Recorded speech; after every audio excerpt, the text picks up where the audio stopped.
नमस्कार, आप देख रहे हैं आरबीएन न्यूज़ 24/7। लोकतंत्र का पर्व लोकसभा चुनाव 2024 को लेकर पूरे देश के अंदर एक उत्साहित माहौल देखने को मिल रहा है।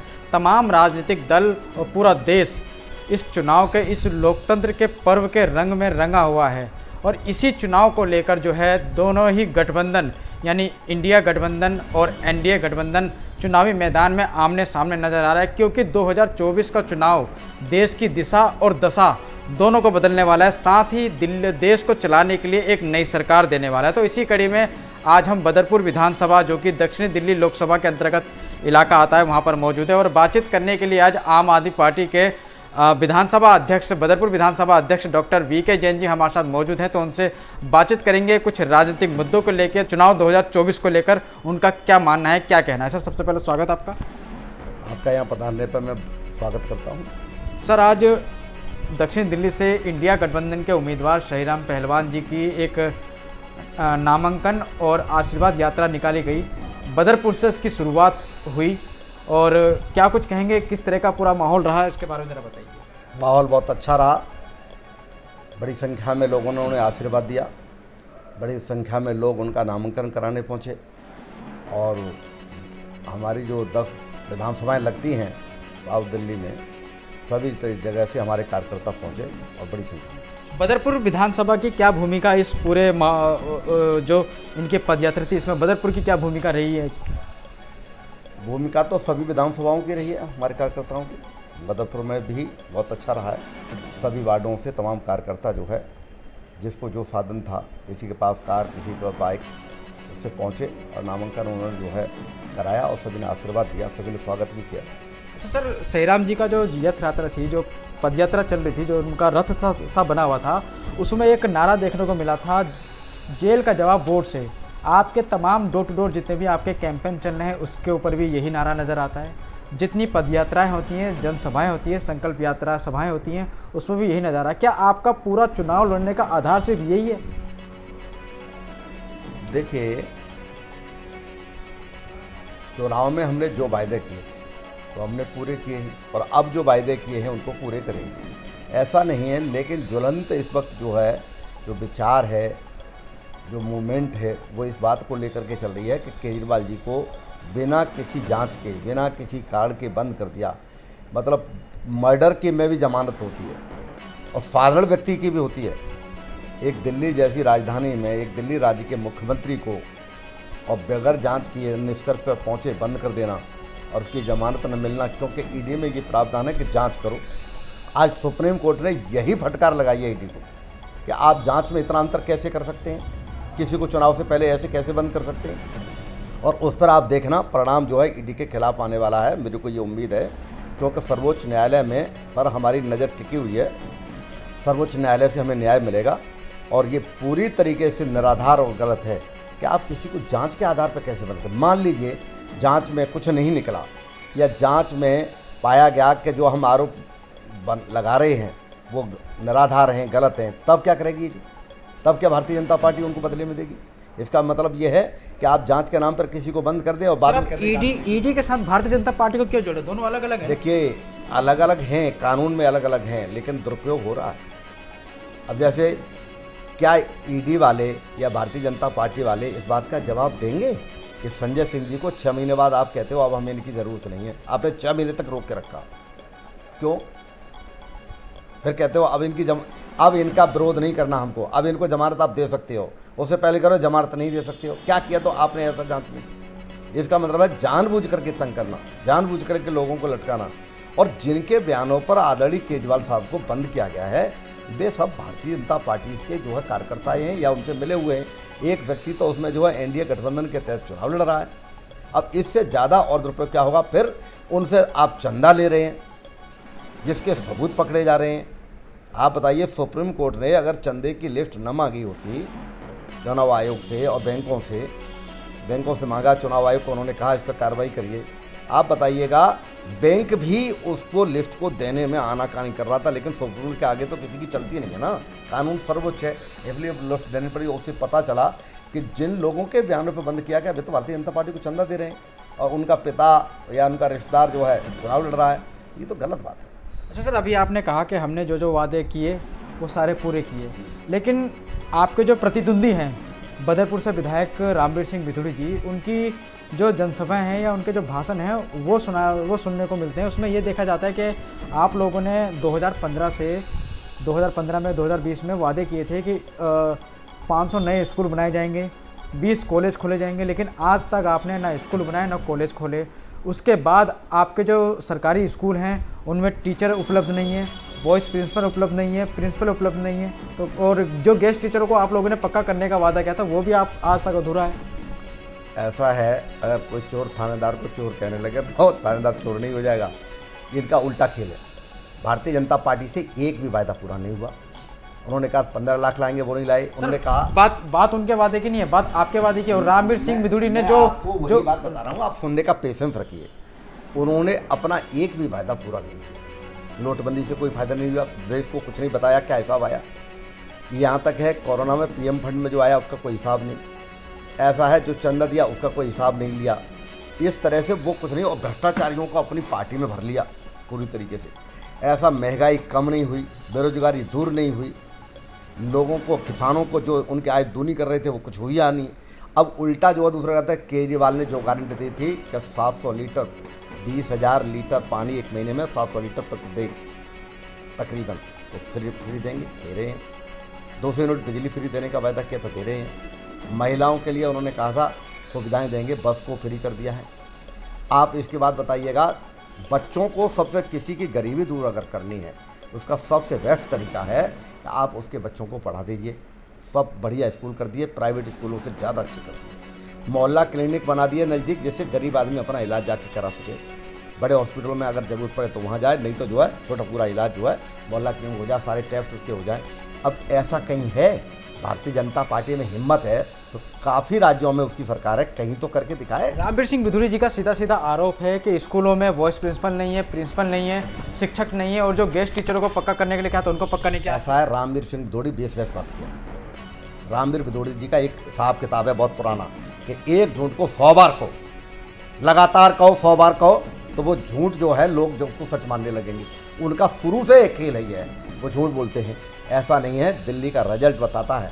दिल्ली का रिजल्ट जो है प्राइवेट स्कूलों से भी अच्छा रहता है, उनके बराबर रहता है। और क्या, दिल्ली के सरकारी स्कूलों में पढ़ने वाले बच्चे MBBS में, मेडिकल में पढ़ने जा रहे हैं, इंजीनियरिंग में पढ़ने जा रहे हैं, IIT में सेलेक्ट हो रहे हैं। आप क्या चाहते हैं उनसे? जो प्राइवेट स्कूल नहीं कर पा रहे वो सरकारी स्कूल कर रहे हैं। गेस्ट टीचर को पक्का किया? कितने गेस्ट टीचर को आप लोग पक्का कर चुके हैं? ऐसा गेस्ट टीचर को पक्का करने का हमने प्रपोजल जो है भेजा। हमारे हाथ में ये नहीं है, दिल्ली जो पूर्ण राज्य का दर्जा नहीं है। हिम्मत है तो पूर्ण राज्य का दर्जा दे दो। फिर वादा क्यों किया था आप लोग? अब वायदा हमने किया था तो हमने अपना काम कर दिया, हमने प्रूफ भेज दिया। क्या ये देश के दुश्मन है? क्या ये गेस्ट टीचर के दुश्मन है? क्यों नहीं उस फाइल को आगे बढ़ाते? क्यों नहीं उनको पक्का करते? क्या तकलीफ है इनको? गेस्ट टीचर अच्छा पढ़ा रहे हैं, हमें मालूम है वो अच्छा पढ़ा रहे हैं, इनको क्या तकलीफ है? क्यों नहीं उनको पक्का करते? हम उनके साथ हैं। अरे श्रेय ले लें खुद। मैं कहता हूं भारतीय जनता पार्टी वालों, आप श्रेय खुद ले लेना, लेकिन इन गरीब टीचर्स के ऊपर इतना अत्याचार मत करो, उनको पक्का करो। हम उस दिन लड्डू बांटेंगे, उस दिन हम खुशी बनाएंगे, उस दिन हम कहेंगे भारतीय जनता पार्टी ने दुनिया में अगर कोई अच्छा काम किया है तो ये काम किया है। लेकिन उनका कोई काम अच्छा नहीं करते। उन्होंने ये गलत काम करते करते यहाँ तक आ गए, वो दिल्ली में के टीचर्स पर भी अत्याचार कर रहे हैं और उनको पक्का नहीं कर रहे। आपने रामवीर सिंह बिधूड़ी जी को जो है उनके ऊपर आरोप लगाया कि वो बेसलेस बातें करते हैं, लेकिन रामवीर सिंह बिधूड़ी जी विकास पुरुष के नाम से जाने जाते हैं और दिल्ली की तीसरी बड़ी ताकत है, यानी नेता प्रतिपक्ष हैं। देखिए, नेता प्रतिपक्ष बनना तो ये तो किसी न किसी तरह से उनकी पार्टी का अंदरूनी मामला, वो किसी को बना दें। आप बताइए, वो 4 बार के विधायक हैं इस बदरपुर से, 4 बार का विधायक होने के बावजूद भी उन्होंने आज तक एक डिग्री कॉलेज लड़के लड़कियों के लिए अलग अलग तो दूर रहा, दोनों के लिए कंबाइंड नहीं खुलवा पाए। उन्होंने इतना पैसा यहाँ से इकट्ठा किया, सबको मालकान हक मिलेगा, रजिस्ट्री नहीं करा पाए। DDA रजिस्ट्री करता है। आपको बता दूं, सीवर लाइन का उन्होंने वायदा किया, सीवर लाइन नहीं डाल पाई, एक बड़ा हॉस्पिटल नहीं खोल पाई। किस बात के विकास पुरुष हैं? सब झूठा प्रपंच है। सोनिया विहार का पानी बदरपुर में वो लेके आए, उन्होंने पुराने बारातघर जितने भी हैं उनके नाम से आज तक जाने जाते हैं। सीमेंटेड रोड जो बदरपुर के अंदर बनाई गई, उनके द्वारा बनाई गई। पूरे बदरपुर के अंदर आज देखिए पार्क बनाए जा रहे हैं। 50 से ज़्यादा ट्यूबवेल बदरपुर को दिया। मीठापुर में एक नया पुल उनके प्रयासों से दिया जा रहा है। यानी एक बात है, ये नाली खरंजे बनाना यही काम है उनका विकास पुरुष का। विकास पुरुष इसी को कहते हैं। ये एजुकेशन पर उनका ध्यान क्यों नहीं है? क्यों नहीं डिग्री कॉलेज खोलते? क्यों नहीं लोगों से किए गए वायदे पूरे करते? उन्होंने ओजोन हटाने का वायदा किया था, ओजोन गोजोन हो गया है, कहाँ गया वो? और आप लोगों से किया था, और आप लोग चुपचाप बैठे हैं। आप लोग सत्य के साथ नहीं हैं, आप झूठ के साथ हो रहे हैं। क्यों नहीं आप उस मुद्दे को उठाते हैं कि आपका ओजन गोजन हो गया था, अब कहाँ है? अभी भी पैसे लेने की नौबत आ रही है। पुलिस किसके अंडर है? तुरंत पुलिस पहुंचती है कि अपराध हो जाए तो नहीं पहुंचती। क्या कारण है ये? ऐसा है, हमारी मांग है कि एक कॉलेज लड़कियों के लिए और एक लड़कों के लिए खोला जाए, एक हमारा बड़ा हॉस्पिटल खोला जाए। मैं कहता हूँ सबको मालिकाना हक दिया जाए, सिविल लाइन डाला जाए, इसमें ओजोन हटाया जाए। क्यों नहीं करते इन कामों को? और ये सारे उन्होंने वायदे किए थे। ऐसा है, झूठ में ही जो है विकास पुरुष बने रहना। विकास तो करिए। ये विकास के काम नहीं है क्या? ये बर्बादी के काम है क्या? बच्चों को पढ़ाना भी कोई बुरा काम है क्या? बड़ा हॉस्पिटल खोलना भी बुरा काम है क्या? लोगों को जिन्होंने इतना पैसा लगा के मकान बनाने को मालिकाना हक देना भी बुरा काम है क्या? सिविल लाइन डालना भी बुरा काम है क्या? ये सब हम बता रहे हैं, वो सब बुरे काम है, और उन्होंने जो कर दिए वो अच्छे काम है।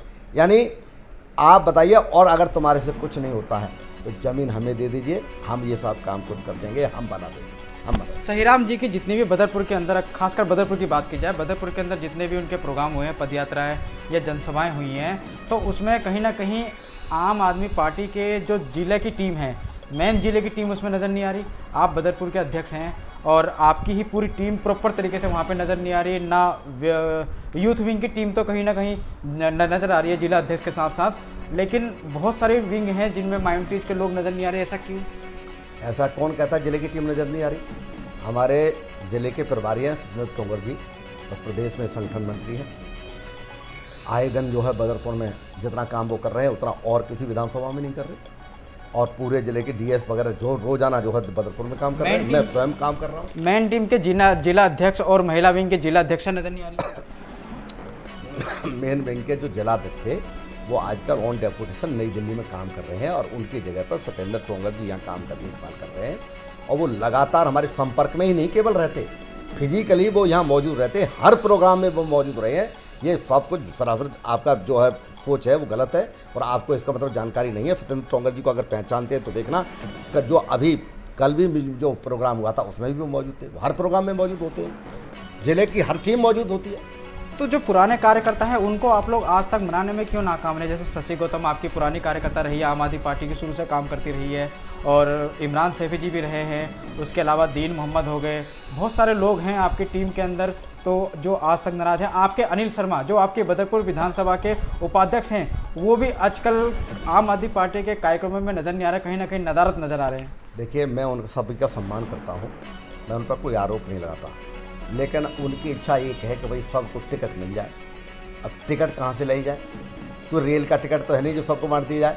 क्षेत्र में एक विधानसभा होती है, उसमें एक ही व्यक्ति को टिकट मिल सकता है। 5 हमारे यहाँ वार्ड हैं, 5 वार्डों में 5 काउंसलरों को टिकट मिल सकता है। पार्टी जिसको उचित समझती है और जो उनकी नज़रों में जो खरा उतरता है, पार्टी के पास किसी को टिकट देने के लिए सैकड़ों पैरामीटर होते हैं, और सैकड़ों उन चीज़ों से निकलना पड़ता है, परीक्षण करना पड़ता है, और उसके बावजूद उसको टिकट मिलता है। फिर भी आपको बता दूं, अगर कई कैंडिडेट बराबर के लेवल पर भी हों तो अभी टिकट किसको ही मिलेगा ना, और सब टिकट चाहते हैं। रूट के कोई अगर बैठ जाए कि मुझे टिकट दे दो, देखिए मैं खुद पार्टी में टिकट के लिए नहीं आया हूँ। पार्टी ने मुझे वो दे दिया, मैं टिकट के लिए नहीं आया था, जो मैंने कभी सोचा नहीं था कि इतने अल्पकाल में मुझे विधानसभा का अध्यक्ष बना दिया, मुझे विधायक जैसी पावर दे दी। और मुझे क्या चाहिए? इन लोगों को सब्र करना चाहिए, धैर्य रखना चाहिए। पार्टी उनको वो चीज़ देगी जो उन्होंने उम्मीद नहीं की, लेकिन पार्टी के प्रति लॉयल्टी तो होनी चाहिए, पार्टी के प्रति वफादारी दिखाइए, डेडिकेशन दिखाइए, डिवोशन दिखाइए। कुछ भी तो नहीं है, तो इसका मतलब सिर्फ टिकट चाहिए क्या? इसका मतलब जो टिकट मांगेगा और नाराज होकर बैठ जाएगा तो आपकी कोई जिम्मेदारी नहीं है विधानसभा अध्यक्ष होने के नाते, और आपकी पार्टी की भी कोई जिम्मेदारी नहीं है कि उनको मनाए, उनको समझा के एकजुट लेके आए, एक बैनर की तरह लेके आए, क्योंकि जो चुनाव है ये सहीराम पहलवान जी का है, लोकसभा का चुनाव है, कोई एमएलए का चुनाव नहीं। देखिए, ऐसा है, खिलाफ नहीं है वो, विरोध में नहीं है वो, ये बात है कि उनकी सक्रियता आपको कम नज़र आ रही है, और इसके कुछ और कारण भी हैं। केवल यही कारण नहीं है जो मैं बता रहा हूँ, उसका कारण है कि किसी के परिवार में शादी है, किसी के परिवार में कोई है, किसी के यहाँ कोई बीमार है, ये मेरे पास सूचनाएं हैं इस तरह की, और उसके बावजूद अगर वो कम काम कर पा रहे हैं तो इसमें तकलीफ क्या है? अगर मैं ही कल बीमार पड़ जाऊँ, क्या उस दिन मैं पार्टी का काम कर पाऊँगा? घर में कोई शादी हो तो एक दिन तो मुझे भी निकालना पड़ेगा। सर, शादी एक बार होती है, 2 बार होती है, जितनी भी पद यात्राएँ मैंने देखी हैं, सभाएँ देखी हैं, उनकी कहीं ना कहीं इन सभी कार्यक्रमों में जो है एब्सेंट लगी रहती है। देखिए, एब्सेंट नहीं लगी रहती है, लोग काम कर रहे हैं, और लोग जो है कह देते हैं कि जी आज मैं इस काम में कोई कह रहा है दिल्ली से बाहर हूँ, और सबूत होते हैं इसके हमारे पास। कोई कह रहा है आगरा में हूँ, अब वो आगरा से पोस्ट कर रहा है, मान लो मैसेज नहीं अपना वीडियो पोस्ट कर रहा है, तो क्या मैं ये कह दूँ तुम आगरा में नहीं हो? या किसी के यहाँ शादी है वो वहाँ से पोस्ट कर रहा है। जैसे अब मैं बताऊँ, आंदेल शर्मा जी, उनका आगरा में मथुरा में जो पारिवारिक जो है फंक्शन रहा, काफ़ी दिन कई दिन चला, वो वहाँ बिजी रहे। पंकज राय जी जो इस वक्त भी सूरत में मौजूद हैं, पिछले 15 दिन से मौजूद हैं। उनकी बेटी और समधी के यहाँ कोई प्रोग्राम चल रहा है शादी का, मैरिज का, उनके यहाँ ऐसे रिवाज है कि वो लंबे टाइम तक उन प्रोग्रामों में रहते हैं। तो अब ज़बरदस्ती नहीं की जा सकती, रिक्वेस्ट कर रहे हैं कि जल्दी आओ, पार्टी के काम में रहो। शशि गौतम जी ने पार्टी को बहुत बड़ा योगदान है उनका, उन्होंने बड़ा काम किया है। अब उनको ऐसा है कि उनको ये लगता है कि महिला सीट थी, अब उनको नहीं टिकट मिल पाई। अब पार्टी के, मैंने आपको पहले ही बताया, बड़े पैरामीटर्स होते हैं, तमाम चीज़ों से देखना पड़ता है। सर, आप लोगों की जिम्मेदारी नहीं कि शशि गौतम जी को मना के लाया जाए? क्या वो नाराज़ थोड़े है? मैंने उनको मनाया है और मैं मनाने उनके घर जाऊँगा। वो हमारी छोटी बहन है, क्या तकलीफ़ होगी मनाने में? हमको क्या तकलीफ़ है? लेकिन ये होता है कि कई लोग जल्दी मन जाते हैं, कुछ लोग देर में मनते हैं, कुछ लोग जो है ज़्यादा कीमत अदा करनी पड़ती है, 4 बार में मनते हैं, कोई 1 बार में मन जाता है। रणतेज भाटी और मनीष बेसोया भी आपकी टीम के हिस्से हैं। बदरपुर में ही आम आदमी पार्टी के कार्यकर्ता के तौर पर जाने जाते हैं। जाने नहीं जाते हैं, हिस्सा हैं, लेकिन नज़र नहीं आ रहे। नज़र ना आना उनका कुछ और भी कारण हो सकते हैं, ये कारण नहीं है कि वो नाराज़ हैं। ये कह पाना कि नाराज़ हैं, अगर वो नाराज़ हैं तो आप नाराज़गी हमें बता दीजिए, आपको ज़्यादा पता होगी, हमें तो नहीं पता कि क्या नाराज़गी है। बस ये है कि बेसोया जी जो है, क्योंकि वो उनका घर दूसरी जगह भी है, तो वो दोनों जगह देखते हैं, यहाँ भी आते हैं, यहाँ बिजनेस है उनका, यहाँ भी देखते हैं। ऐसे रणतेज भाटी जी यहाँ रहते हैं, लेकिन जो है ऐसा है कि वो कम समय दे पा रहे हैं। 100 कार्यकर्ता अगर हों तो 100 के 100 कार्यकर्ता पूरा समय नहीं दे पाते। कुछ कार्यकर्ता बढ़ चढ़ करके भाग लेते हैं, कुछ कम काम करते हैं, कुछ मध्यम दर्जे का करते हैं। एक क्लास में विद्यार्थी भी होते हैं, तो कोई टॉप करता है, कोई 3rd डिवीज़न पास होता है, कोई 2nd डिवीज़न, कोई 3rd डिवीज़न, कोई फेल भी हो जाता है। लेकिन इसका अर्थ ये नहीं है काम ऐसी राजनीति में है, सब हमारे साथ हैं, लेकिन आप ये तोलना चाहें कि सब बराबर काम करें। इच्छा ज़रूर है मेरी प्रार्थना भी उनसे यही है कि सब बराबर काम करें, ज़्यादा काम करें, एक मतलब नंबर 1 का काम करें। लेकिन कई बार ऐसा होता है कि सभी लोग बराबर काम नहीं कर पाते, इसमें कोई हद की बात नहीं है। सोनिका जैन, पुत्रवधू डॉक्टर वीके जैन, चुनाव के टाइम पे चुनावी मैदान में थी, टिकट मांग रही थी, लेकिन टिकट ना मिलने की वजह से चुनावी मैदान में आज तक नज़र नहीं आ रही। देखिए, वो अपनी सर्विसेज छोड़ करके टिकट मांगना चाह रही थी। अब जब सर्विसेज छोड़ के टिकट मांगना चाह रही थी, और उनको ये बात बिल्कुल सही है, टिकट नहीं मांगा। हर व्यक्ति स्वतंत्र है, इवन यहाँ तक कि बेटा बेटी भी स्वतंत्र हैं। वो चाहे तो ये भी हो सकता है कि बाप किसी पार्टी में हो और बेटा किसी पार्टी में हो, ऐसा है भी कई जगह। आप बताइए, वो अगर अपनी सर्विस में रहना चाहती हैं, वो राजनीति पसंद ही नहीं करती। मैंने उनसे कहा था कि आपको राजनीति में आना चाहिए, उन्होंने बात टेम्परेरी मानी, उनका मन तब भी नहीं था। अब वो राजनीति को पसंद नहीं करती, वो कहती है हम तो अपने सेवा करना, बच्चों को पढ़ाना और नौकरी करना हमारे लिए ये सफिशेंट है। हम किसी इसको पचड़ा समझती हैं राजनीति को, और मैं कहता हूँ कि अगर ये आपके लिए पचड़ा, मेरे लिए पचड़ा नहीं है। मेरे तो दिल के अंदर एक एक चीज़ में मेरा कतरा कतरा जो है वो देश के लिए, देशवासियों के लिए, अपने साथियों के लिए, इलाके के क्षेत्रवासियों के लिए मैं चाहता हूँ कि काम आए, मैं उनकी सेवा करूँ, क्योंकि मेरी उम्र अब 66 साल से अधिक हो चुकी है। अब मैं सिर्फ ये चाहता हूँ कि जब दुनिया से विदा हूँ तो लोगों के लिए काम करते करते विदा हूँ, लोग कहें कि हम हमारे लिए कोई काम करते करते इस दुनिया से गया। लेकिन सबकी सोच तो ऐसी नहीं हो सकती, ज़रूरी नहीं है हमारे घर में 4 बच्चे उनकी सोच हो। वो कहते हैं खाओ कमाओ और मौज लो, उनका नारा अलग है। मेरा नारा यह है कि वो जीवन किस काम का जो दूसरों के काम नहीं आ सका, वो कोई जीवन नहीं है जो दूसरों के काम ना आ सके। अध्यक्ष जी, एक बात और बताइए मुझे, जैसे कि अभी आपने अनिल शर्मा जी की समस्या बताई, पंकज राय जी की समस्या बताई, और मनीष बेसोया जी की बताई, रणतेज भाटी जी की भी बताई, सबकी समस्या बताई। अगर ऐसे ही कार्यकर्ता पार्टी के कार्यक्रमों से दूर रहेंगे, चुनाव से दूर रहेंगे, तो ऐसे में तो फिर रामवीर सिंह बिदूड़ी कहीं ना कहीं सहीराम पहलवान जी के ऊपर भारी पड़ेंगे।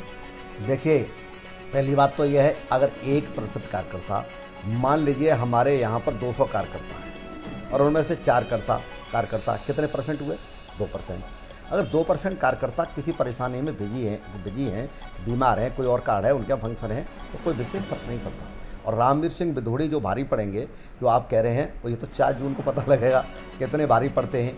कर्म इतने अच्छे कर रखे हैं भारतीय जनता पार्टी ने कि केजरीवाल को बंद करना का बदला जो है वो दिल्ली की जनता लेगी। इसलिए हमारा ये नारा है कि जेल का जवाब जो है वोट से, क्योंकि जनता को कह रही है, जनता करें क्या हम, वो केजरीवाल के साथ है।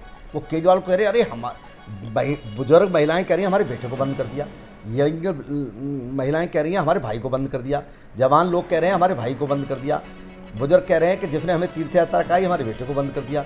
अब वो लेकिन मजबूरी है, करें क्या, किसी के सिर में ईंट तो नहीं मार सकते, चुनाव का समय है, तो उन्होंने सोच लिया है कि अब इसका बदला जो है, जेल का बदला जो है हम वोट से लेंगे। पहले ये नहीं है कि ये एंड है, इसके बाद कानूनी लड़ाई लड़ेंगे। ऐसा है कि हम ये देखते हैं ये उन लोगों की सरकार है जिनको गुजरात की कोर्ट ने बाहर कर दिया था, गुजरात से बाहर। इसमें वो अपने दिन क्यों नहीं देखते, वो केजरीवाल को क्यों देख रहे हैं? केजरीवाल को, सुप्रीम कोर्ट को देखिए, सुप्रीम कोर्ट पूछ रहा है कि आपने इनको अचानक ऐसे बंद कर दिया चुनाव से पहले, और आपकी जांच में और गिरफ्तारी में इतना बड़ा अंतर है। कितने देर में जांच करेंगे, मतलब अब 15 साल में जांच करेंगे क्या? दूसरे का केस नहीं है क्या देश में?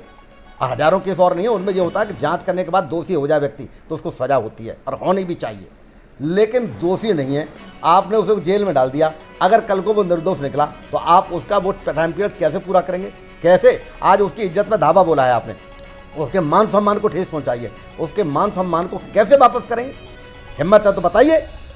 आपने तो बंद कर दिया, आप तो ये सोच रहे हैं कि सारा जीवन भर जब तक दुनिया रहेगी अब हम ही प्रधानमंत्री रहेंगे। ऐसा नहीं है।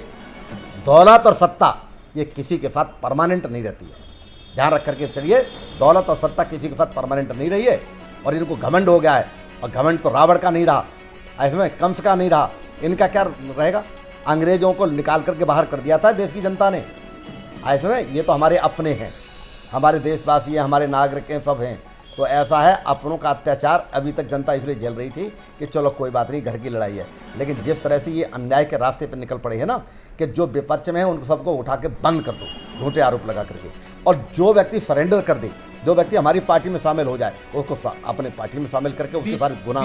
बीजेपी के सोशल मीडिया पे ऐसा पोस्ट चलाई जा रही है कि आम आदमी पार्टी जो है गुंडों की सरकार है, और गुंडा ही उम्मीदवार इन्होंने दक्षिण दिल्ली लोकसभा से सहीराम जी को उतारा है। उनके ऊपर एक अपने 2 साथियों के साथ एक युवक के साथ मारपीट करके उसके ऊपर हमला करने का आरोप था, और जिसके तहत उनके ऊपर धारा 324, 341 और धारा 34 के तहत जो है उनको दोषी करार दिया गया था। गुंडों की सरकार आम आदमी पार्टी है या बीजेपी? ब्रजभूषण सिंह का इतिहास देख लो इसमें, और उनका इतिहास कुलदीप सेंगर का देख लो, इनके पूर्व गृह मंत्री हुआ करते थे पहले, उनका देख लो।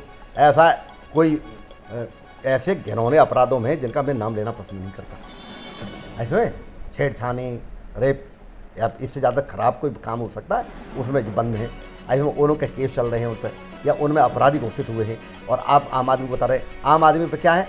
अगर कोई आदमी हमारा सिर फोड़ने आएगा तो हम उससे बचाव करेंगे, वो कोई उन पर अपराध साबित नहीं हुआ, कुछ नहीं हुआ। अदालत में अगर देखिए एक बात है, अगर बाई चांस हमारे साथ कोई अन्याय कर रहा है तो हम अपना बचाव करेंगे।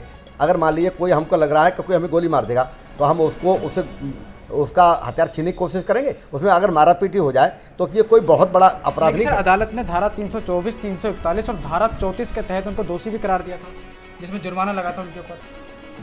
सजा तो नहीं दी, अपराध इतना ही था कि ठीक है 334 में कि किसी अपराध में आप भी शामिल हैं, जैसे मारपीट हो गई, आप वहाँ खड़े हैं, आपका नाम आ गया, आप या किसी के रिश्तेदार हैं या आपके किसी के मित्र हैं, आप भी वहाँ खड़े हैं, आपका नाम आ सकता है। ये जांच का विषय होता है। मान लीजिए फिर भी अगर मान लीजिए ये होता है कि आप मेरे मित्र हैं, आपको यहाँ कोई मारने पीटने आ जाए और मैं खड़ा हुआ हूँ, तो मेरा 34 में नाम आ जाएगा। इसका अर्थ ये नहीं है कि मैंने मारपीट कर दी। और उन्होंने, अगर ऐसा होता तो अदालत जो है क्रिमिनल को सज़ा जो देती है जेल की, वो सज़ा मिलती। ऐसा कुछ नहीं हुआ। अच्छा सर, इस तरह की बीजेपी अगर पोस्टर चलाती रहेगी तो इसका नहीं लगता आपको आने वाले चुनाव पे असर पड़ेगा, कहीं ना कहीं आम आदमी पार्टी को नुकसान हो सकता है? अरे बीजेपी जुमलेबाजों की पार्टी है, झूठों की पार्टी है। मैंने पहले कहा, एक झूठ को 100 बार बोलो, जनता सच मानने लगेगी, इस सिद्धांत पर काम करती है।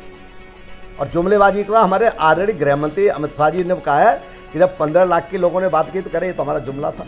अब वो आज तक ये बताएं कि उनके मैनिफेस्टो में क्या क्या जुमला है, देश को कम से कम ये तो बता दें। ऐसा है, केजरीवाल जो बोलता है वो करता है, बेहद ईमानदार सच्चा आदमी है। उसने जो गारंटी दी वो पूरी कर दी। बिजली की गारंटी पूरी, पानी की गारंटी पूरी, मुफ्त बिजली मुफ्त पानी, ये अच्छे स्कूलों की गारंटी पूरी। आपको बता दूं, मोहल्ला क्लिनिक की अच्छी हेल्थ की गारंटी पूरी। महिलाओं को, गरीबों को हम आर्थिक मदद करेंगे पूरी। 1 करोड़ रुपया तो हम उस सैनिक को देते हैं जो शहीद हो जाया करता है। इसमें फरिश्ता योजना है, दिल्ली में कोई घूमने भी आया हो और सड़क पर जो किसी को कोई घटना हो जाए तो उसका इलाज फ्री होगा, लेकिन उस पर ये रोक लगा रही है। आप बताइए, ऐसी सरकार जो अच्छे कामों पे भी रोक लगाती, खुद तो बस की नहीं है कुछ काम करना और दूसरे करें तो उसको रोकना, क्योंकि एक डर है कि इस देश की जनता बड़ी न्यायकारी है, जो काम करेगा जनता उसका साथ देगी, और यही डर जो है मोदी जी को खाया जा रहा है। भारतीय जनता पार्टी को ये की डर है कि केजरीवाल अगर ऐसे ही काम करता रहा तो ऐसा तुम्हारी कुर्सी खींच लेगा और एक दिन देश का प्रधानमंत्री होगा। और आप बताइए, इंडिया गठबंधन जब बना, जिस दिन टिकटें हमारी फाइनल हो गई कि 4 सीटों पर आम आदमी, 3 पर कांग्रेस लड़ेगी, उसी दिन जो है केजरीवाल साहब को गिरफ्तार कर लिया। उस दिन क्या मतलब? इसका मतलब ये था, तब तक वो देख रहे थे कि अरे कुछ नहीं होगा, इनका समझौता नहीं होगा, कोई सीटों के बंटवारे पर बात बिगड़ जाएगी। जब देखा यार सब कुछ फाइनल हो गया, ये तो बड़ा गलत हो गया, अब तो हम दिल्ली में जीत नहीं पाएंगे, तो उन्होंने कहा इसको बंद करो। पहले वो कई महीने तक तो उसमें इस जांच में लगे रहे कि केजरीवाल को बंद करने से लाभ होगा या हानि होगी, लाभ होगा या हानि होगी।